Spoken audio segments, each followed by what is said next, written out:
प्यारे बच्चों, जय हिंद। जिस प्रकार आप लोग परीक्षा की तैयारी कर रहे हैं उसमें कड़ी और बहुत ही महत्वपूर्ण कड़ी है आपका हिंदी। और हिंदी के उसी विषय के बारे में आज मैं आप लोगों से बातचीत करूंगा। और बातचीत के साथ साथ में मैं आज आप लोगों को बताने जा रहा हूं कि जो भी हिंदी आप लोगों के सिलेबस में है, वो जो भी परीक्षाएं आप देने जा रहे हैं वो स्टेट गवर्नमेंट की हैं या सेंट्रल गवर्नमेंट की हैं, अगर उसमें हिंदी विषय आपके उसमें दिया हुआ है तो उसकी तैयारी आप कैसे करेंगे। पहली बात तो सबसे जरूरी चीज है कि किसी भी परीक्षा में आपको हिंदी को लेकर वरी होने की जरूरत नहीं है। अर्थात मैं कहना चाहता हूं कि चिंता करने की जरूरत आप लोगों को हिंदी में नहीं है। जैसे हमने बिहार दरोगा का एग्जाम था, उसके अंदर जो हिंदी थी उसको हमने एक बहुत ही शॉर्ट संक्षेप में पढ़ाना शुरू किया था और उन लोगों से बताया था कि जो पार्टिकुलर टॉपिक्स यहाँ पे हैं उन्हीं टॉपिक्स के बारे में हम आपको बताएंगे और उन्हीं के ऊपर आपको तैयारी करनी है। किंतु अगर हम बात करते हैं बिहार के बाकी एग्जामिनेशन के बारे में या यूपी के बाकी एग्जामिनेशन के बारे में, तो उसका एक अभी टाइम, एक समय सीमा आप लोगों के पास में है और उस समय सीमा के रहते आप अपनी तैयारी सुचारू रूप से कर सकते हैं। सबसे पहले करना क्या होगा, आपको हिंदी में से कुछ ऐसे सब्जेक्ट चूज करने होंगे जो बार बार परीक्षा में आते रहे और उनको देखना होगा कि जो मेरी परीक्षा में बार बार आ रहा है उसको मैं किस प्रकार से तैयारी करूं। तो एक विषय सोचिए हमने तैयार की है जो आपकी परीक्षा में आते हैं। देखिए इसमें क्या है आपका, सबसे पहली बात क्या है कि आपको सबसे जरूरी चीज देखने वाली क्या है कि तत्सम और तद्भव आपको सबसे पहले देखने को मिलेगा। किसी भी परीक्षा की सबसे छोटी इकाई है हिंदी में तत्सम और तद्भव। तो तत्सम और तद्भव एक ऐसी चीजें हैं जो आप लोगों को बगैर कुछ केरे धरे नंबर दे जाते हैं, किंतु जरूरत होती है उनमें पहचानने की। तो सबसे पहले आपका जो टॉपिक होगा हिंदी में वो होगा तत्सम और तद्भव का, जो हम आगे वीडियोज बनाएंगे उसके अंदर भी हम आपको सबसे पहले इसी चैप्टर के ऊपर बात करेंगे, इसी अध्याय के ऊपर बात करेंगे और आप लोगों को बताएंगे कि तत्सम और तद्भव को कैसे छांटते हैं। दूसरा टॉपिक आपका जो महत्वपूर्ण टॉपिक है वो है अलंकार का। अलंकार में आपको एक संक्षिप्तीकरण, एक छोटा सा दोहा मिलेगा, उसके बारे में पूछा जाएगा कि उपरोक्त में से बताइए कौन सा आपका अलंकार है। तीसरी चीज आपका समास बहुत महत्वपूर्ण है और इसको हम बहुत महत्वपूर्ण में डाल सकते हैं कि समास से एक या दो प्रश्न हमेशा आपको मिलने ही है। जैसे बिहार दरोगा थी उसमें समास में से कोई क्वेश्चन नहीं आया, किंतु जो अभी परीक्षा आप लोगों की होने वाली है, जो अभी सिपाही की परीक्षा बिहार की होने वाली है या उत्तर प्रदेश पुलिस की कोई परीक्षा आने वाली है, उसके अंदर सबसे महत्वपूर्ण होगा कि आप समास को जरूर से जरूर देखें। नेक्स्ट देखिए रस और अलंकार। रस और अलंकार भी एक महत्वपूर्ण टॉपिक है, इसके ऊपर से भी बहुत सारे चीजें आप लोगों को मिलेंगी। इसमें आपको पूछ सकता है रस के भेद कितने हैं, रस का स्थायी भाव क्या है, ये सारी चीजें इसके अंदर आप लोगों से पूछ सकता है। तीसरी चीज वर्तनी।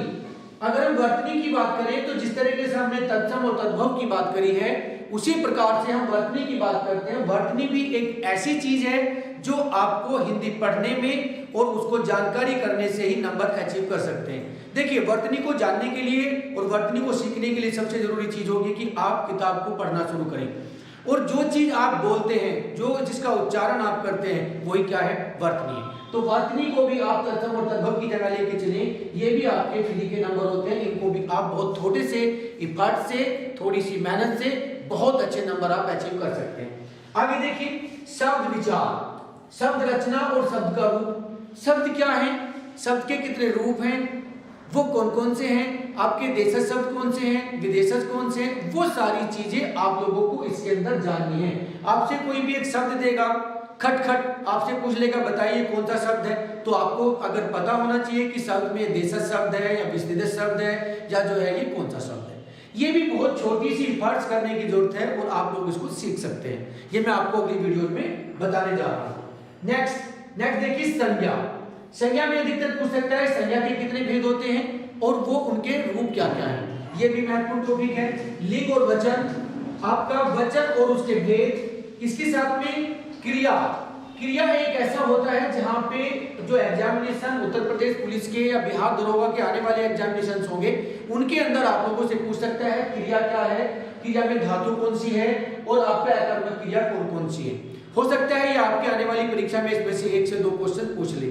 थोड़ा सा कठिन टॉपिक है किंतु इसको भी मैं आप लोगों को पढ़ाऊंगा। और ये जो विषय सूची हमने तैयार की है आप लोगों से मैं इतना कहना चाहता हूं कि जो विषय सूची मैं आप लोगों के सामने रख रहा हूं, ये प्रिंट आउट आपको थोड़ा कम दिखाई दे रहा होगा, इसको आप अपनी जो भी आपकी अभ्यास पुस्तिका है, जो भी किसी भी राइटर की बुक आप प्रेफर कर रहे हैं, उसको खोल के आज ही इन सबको टिक कर लें और इनको पढ़ना शुरू कर दें, ताकि आने वाली जो वीडियोज हैं उनमें अगर कोई भी क्यूरी या कोई भी आपका संदेह होता है उसको आप उससे क्लैरिफाई कर सकें।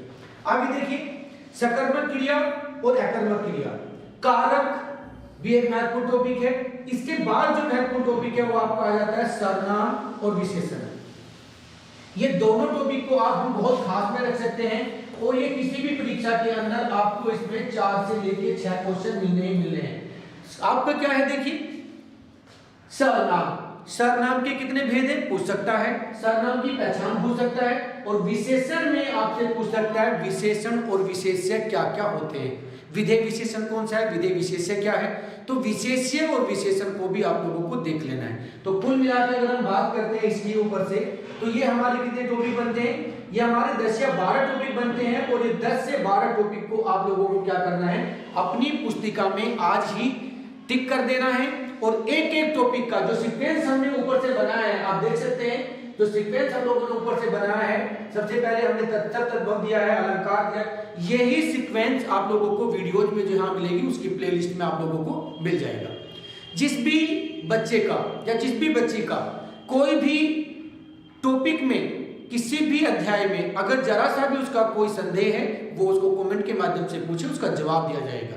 फिर भी हम एक खबर हमेशा ऐसा रखेंगे बीच बीच में, एक हफ्ते के बीच में, कि जो भी आपके पुरानी वीडियोज में जो भी डाउट होंगे उसको मैं आपको हुबहू बैठ के और क्लैरिफाई कराने की कोशिश करूंगा।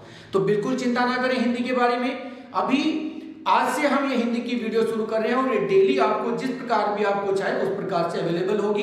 ये यूट्यूब पे भी अवेलेबल होगी, ये आपका टेलीग्राम पे भी अवेलेबल होगी, ये सब जगह जो भी हमारा चैनल है उस पर हर जगह पे अवेलेबल होगी। और इसमें कोई भी क्यूरी बच्चा अगर आप लोगों को आती है वो प्लीज मुझे कॉमेंट के माध्यम से बताएं, मैं उसको हमेशा क्लैरिफाई करने के लिए तैयार रहूंगा।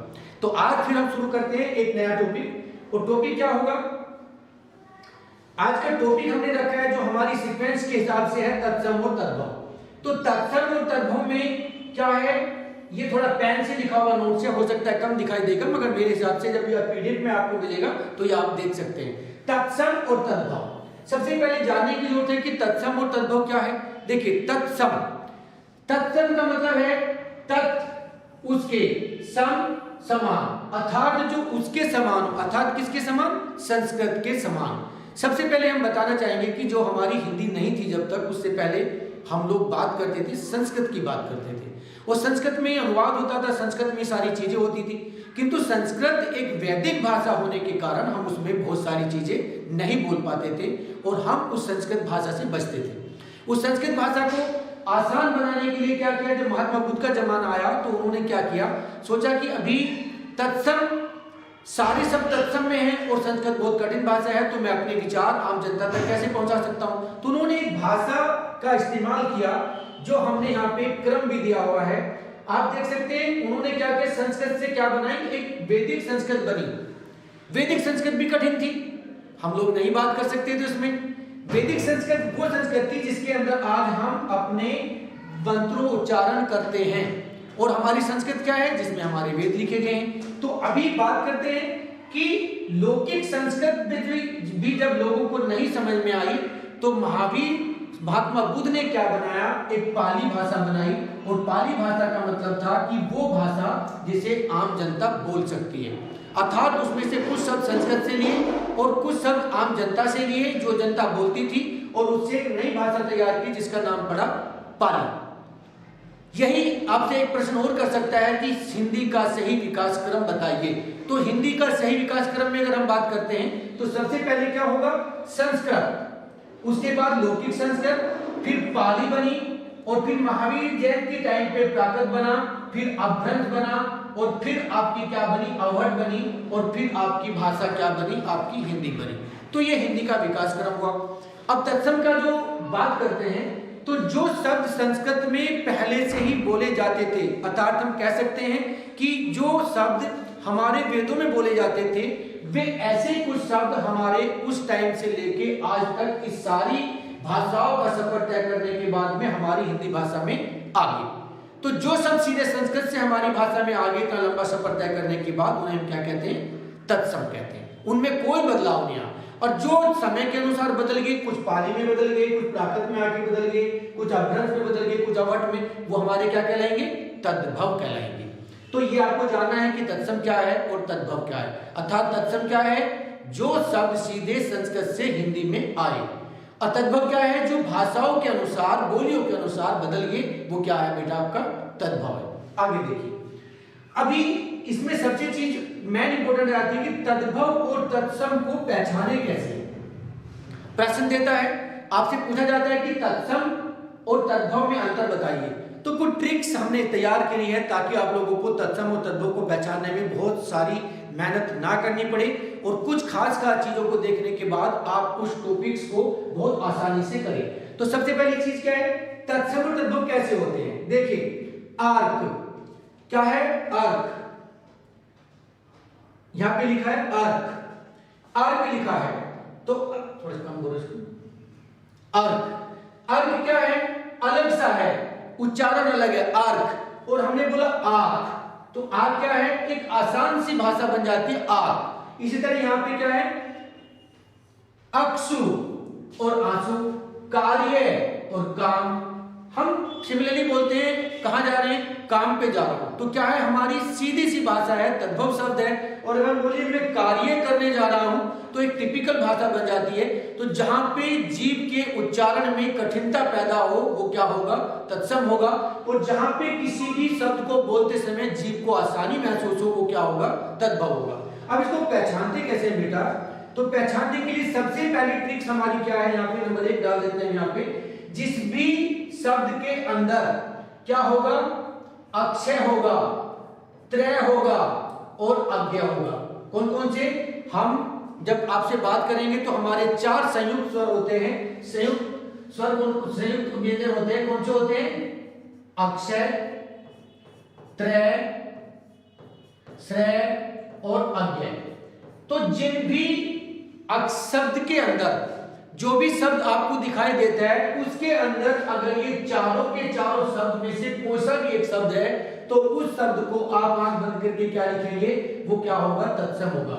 मैं दोबारा फिर रिपीट कर रहा हूं, हमारे संयुक्त स्वर जो हैं, संयुक्त जो व्यंजन है, वे कौन से हैं, अक्षय, त्रय, श्रम और ज्ञानी। तो ये जो हमारे 4 शब्द हैं, 4 वर्ण हैं, जिस भी शब्द के अंदर अगर आपको आंख बंद करके दिखाई देता है कि हमारे इनमें से चारों शब्दों में से, चारों वर्णों में से कोई भी किसी शब्द के अंदर है, तो वो क्या होगा, सीधे तत्सम होगा।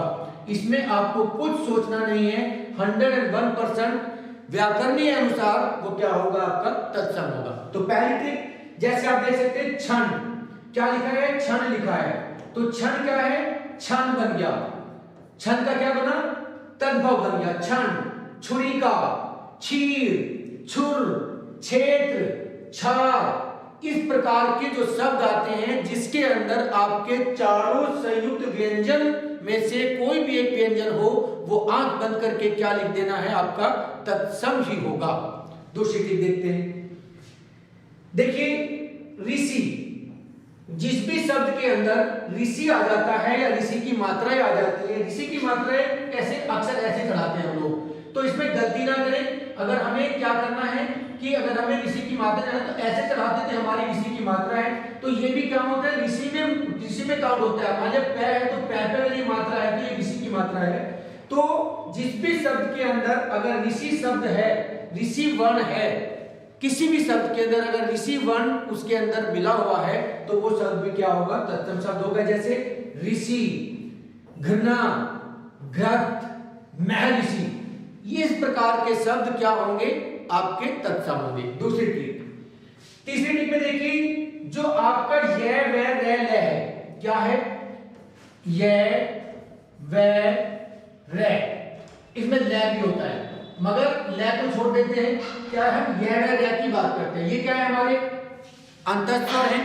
जब आप स्वर व्यंजन की बात करेंगे, क्या है, हमारे अंतस्थ व्यंजन है। और अंतस्थ व्यंजन के अंदर सबसे जरूरी चीज क्या है कि जिस भी शब्द के अंदर आपको य मिल जाए, व मिल जाए और र मिल जाए। य मीन्स य यद, व वट और रे रथ वाला जो 3 वर्ण है, अगर ये किसी भी शब्द के अंदर आते हैं तो वो क्या होगा आपका तत्सम होगा। कैसे? यौवन क्या है? यह बना हुआ है, इसका तद्भव क्या हो जाएगा? जोवन। यह किसमें बदल जा रहा है आपका? जय में बदल जा रहा है। युवन, युवन का क्या बन जाएगा? जवान। यह को जय में बदल जाएगा, यह को जय में बदल जाएगा तो क्या बन जाएगा? तद्भव बन जाएगा। आगे देखिए, यम, जम, मात्र, जन। तो ये भी शब्द जिसके अंदर आ जाते हैं, आपका यजमान ले लीजिए, आपका यव ले लीजिए, आपका योगी ले लीजिए, आपका योद्धा ले लीजिए, याचक ले लीजिए, कोई भी शब्द इस प्रकार का जो आपको ये पीडीएफ मिलेगा उसमें मिलेगा, वो जिस भी शब्द के अंदर ये वे और रे आ जाते हैं वो आपका तत्सम ही होगा। ये आप लोगों को देखना है, ये ट्रिक्स के हिसाब से आपको चलना है। अगर आप सोचें कि मैं 2000 तत्सम और तद्भव याद करता तो वो रटने से नहीं होगा, आपको ट्रिक के माध्यम से उनको पहचानना होगा ताकि आपको बहुत आसानी से अपने पेपर को जल्दी से सोल्व करके आगे बढ़ा जाए। आगे देखिए, वह भी क्या देगा? वान, वर्खा, व्रत, वत्स। ठीक देखिए, रे में क्या देगा? अभी तो रे वाला जो पार्ट है इसमें एक बहुत महत्वपूर्ण चीज मैं आपको बताने वाला हूं, और इसमें देखने वाली चीजें क्या है कि जो हमारा रे शब्द है, जो हमारा रे वर्ण है, ये रे का जो प्रकार है हिंदी व्याकरण के हिसाब से 3 प्रकार का रे होता है। अंदर अगर इस प्रकार का रे लगा हुआ है, वो बीच में लगे, प्रथम में लगे या अंत में लगे शब्द के, वो क्या होगा? तत्सम ही होगा। दूसरा रे कार्य वाला रे जो है, जिस भी शब्द के अंदर आपका कार्य वाला रे है, अर्थात रे ऊपर से चढ़ा हुआ है, अगर जिस भी शब्द के अंदर ये रे ऊपर वाला चढ़ा हुआ है, रे भी क्या होगा? आपका तत्सम शब्द होगा। तीसरी ट्रिक हम देते हैं आपको, ट्रक। ट्रक जब लिखते हैं तो ट्रक में नीचे से ट्रे में ऐसे रे लगता है, तो जिस भी शब्द के अंदर अगर रे नीचे लगा हुआ है तो ये ट्रक वाला रे बोलते हैं इसको। अगर ट्रक में नीचे रे लगा हुआ है या किसी भी शब्द के अंदर ड्रे लगा हुआ है, श्रेय लगा हुआ, प्रे लगा हुआ, तो ये भी क्या होगा? आपका तत्सम होगा। तो इस प्रकार से आपको 3 ट्रिक्स मिली। कौन कौन सी मिली? सबसे पहले आपको मिली यह में, यह को बदल जाएगा। अगर आपसे तत्सम को तद्भव में बदलने के लिए बोलता है तो यह को अगर बदल रहा है तो जय में बदल जाएगा तो तद्भव बन जाएगा, और यह है तो वो तत्सम हो जाएगा। दूसरी ट्रिक क्या आती है? वह की। तीसरी चीज, जहां वह में बदल जाएगा, वह को किसे बदलेंगे? बै में बदलेंगे। अगर वह है तो तत्सम है, और बै बन जाएगा तो क्या बन जाएगा? वो आपका तद्भव बन जाएगा। तीसरी चीज है आपका रे। रे में हमने बताया 3 प्रकार के रे, आपको कार्य वाला रे, कर्म वाला रे या ट्रक वाला रे। जहां भी आपको 3 प्रकार का रे मिलता है वो आपका क्या होगा? तत्सम शब्द होगा। बिल्कुल हिचकिचाहट नहीं करना है, जाते ट्रिक पकड़ना है, तत्सम तद्भव को ढूंढना है, सबसे पहले तत्सम तद्भव को क्लिक कर देना है और आगे बढ़ना है, टाइम वेस्ट नहीं करना है। तीसरी चीज, जहां पे हमने वही बताया क्रम वाला रे हो गया। अब बात करते हैं से की। देखिए हमारे कौन से हैं? हमारे उष्ण व्यंजन कौन कौन से हैं? अगर हम बात करें उष्ण व्यंजन की तो उष्ण व्यंजन हमारे कौन कौन से हैं? से, है और षटकोण से। ये हमारे जिस भी शब्द के अंदर हमारे से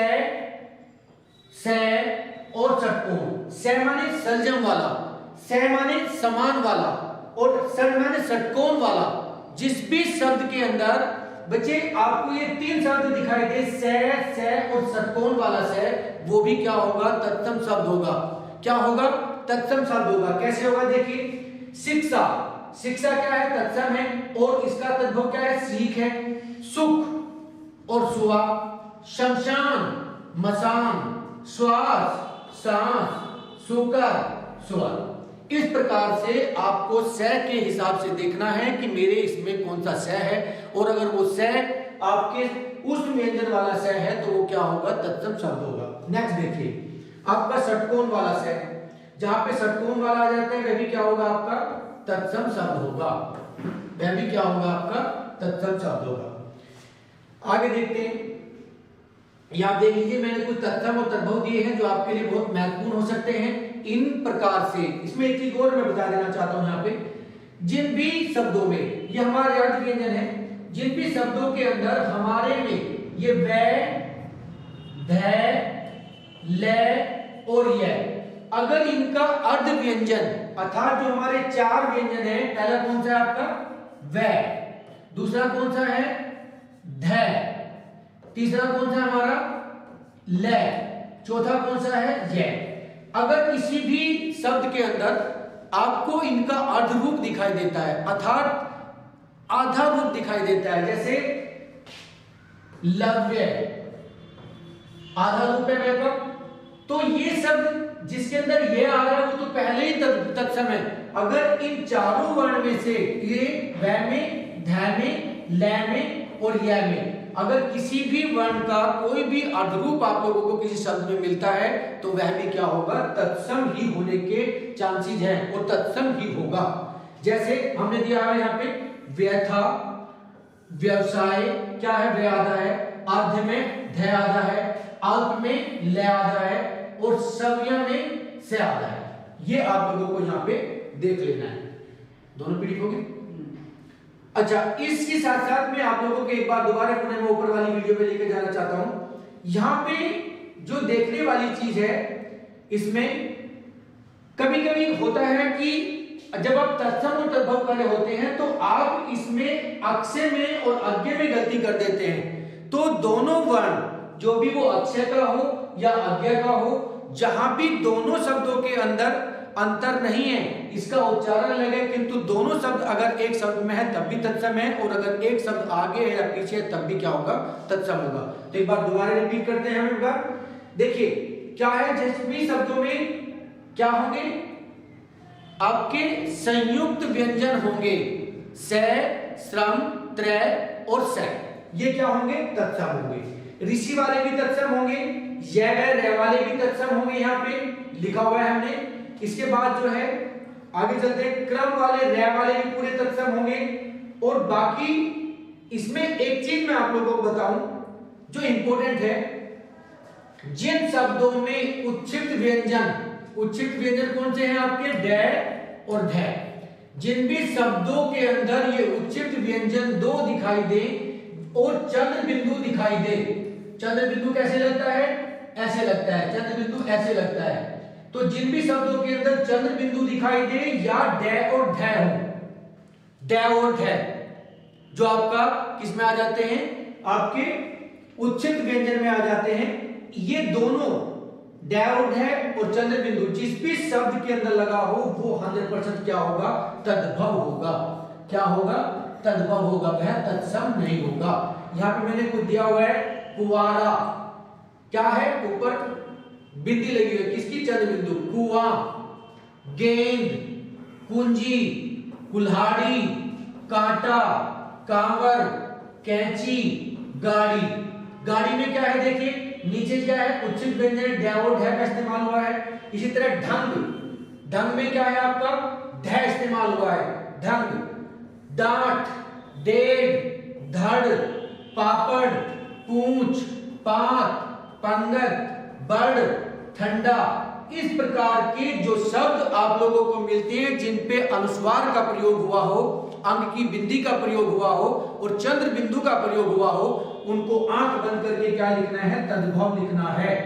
इनको कभी भी गलतियां नहीं करना है। ये कुछ ट्रिक्स थी जिनके रहते आप लोग यह तत्सम और तद्भव को पहचान सकते हैं। छोटी छोटी बातों को याद रखना है और छोटी छोटी बातों को अपनी कॉपी में नोट करना है। बहुत सारा पीडीएफ यहाँ पे मिलेगा, उसमें से भी आप हेल्प ले सकते हैं, किंतु ट्रिक के माध्यम से आप क्या करें, अपनी जो पुस्तिका है उससे अभ्यास करें और अभ्यास करने के बाद भी अगर कोई भी आपका इस प्रकार का कोई संदेह निकलता है तो प्लीज उसको कमेंट के माध्यम से लिखें। बिल्कुल घबराएं ना, खासकर हिंदी को लेकर ना घबराएं। हिंदी को अपने उस सब्जेक्ट के रूप में लेकर चलें कि वो आपका स्कोरिंग मार्क्स है। आप जनरल स्टडीज पढ़ते हैं, मैथ पढ़ते हैं, रीजनिंग पढ़ते हैं, उसमें आपको हार्डवर्क करने की जरूरत है, किंतु जो हिंदी में आप लोगों को यहाँ पे पढ़ाऊंगा उसका एक बहुत ही छोटा छोटा माध्यम उसमें दूंगा, जिससे आप अच्छे नंबर अचीव करके अपनी मेरिट को इंक्रीज कर सकते हैं। तो हिंदी को आप क्या करें, प्लस में लेके चले कि हिंदी मेरा क्या है, मेरे मेरिट को स्कोरिंग करेगा और उस स्कोरिंग के हिसाब से आप लोगों को हिंदी को पढ़ना है। जहां भी डाउट है, जिस भी अध्याय में डाउट है, आप प्लीज उसको पूछें, कॉल करके पूछें, आप कमेंट्स के माध्यम से पूछें, मैं उसका हमेशा जवाब दूंगा। बाकी अपना पेपर की तैयारी अच्छे से करें। समय बहुत मिला हुआ है आप लोगों को, आगे भी समय मिलेगा, किंतु अपने समय का व्यर्थ नष्ट ना करें। अपना ध्यान रखें, अपना ख्याल रखें। जय हिंद, जय भारत।